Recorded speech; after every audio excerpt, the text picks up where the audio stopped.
Good morning, I'm Brian Reagan. This is Hi, Kelly. And this week, as we look at blessing and prosperity from the Lord, we want to take the passage from John chapter 17, basically verse 13 through the end of the chapter. And so, Tyler, let's go on ahead and let's take 13 through 15 today. But now I come to you, and that these things I speak in the world, that they may have my joy fulfilled in themselves. I have given them your word, and the world has hated them because they are not of the world, just as I am not of the world. I do not pray that you should take them out of the world, but that you should keep them from the evil one. All right. So, first of all, a couple things I want you to think about on this. The word of Jesus and his prayer is for his joy to be fulfilled in his disciples. So let that sink in. Part of the Christian life is there's supposed to be joy. And I'm not talking this artificial manufactured stuff. Tyler and I were talking about, songs that say nothing.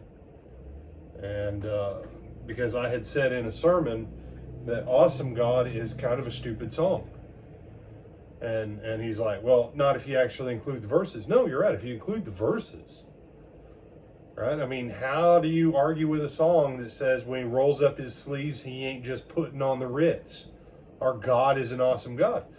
I mean, the song was actually a good song. But then a lot of song books just went with the chorus, that, everybody, our God is an awesome God. He reigns from heaven above with wisdom, power, and love. Our God's an awesome God.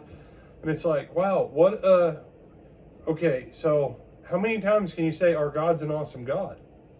You say, brother, you should be able to say it indefinitely. No.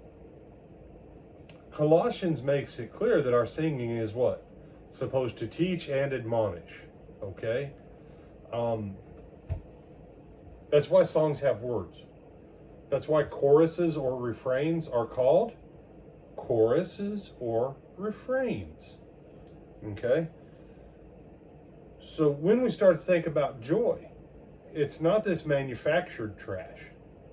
You said, what does that have to do with Awesome God?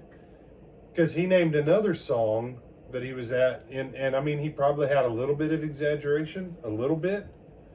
He's like, I think they sang it 20 times. And part of me's going, well, more than 15 would have been overly excessive. At 10, it was excessive. Now at 15 and up, it's overly excessive. Why? Because that's called a mild form of group hypnosis. It's where you put it up in front of the people, and the people actually put themselves in a mild state of trance. This is what happens when you come into high-tech churches that, and I'm not against having a quality building, Tyler, okay, and quality lighting. But when you play with the lighting and the smoke and the fog machine, and you manipulate the temperature up and down, and you structure the songs to take people through an emotional roller coaster, and they're like, oh, I had the joy of the Lord today. No, you didn't. No, you didn't. You had mind control tactics that were used on you at church. Okay? That's not what Jesus is talking about.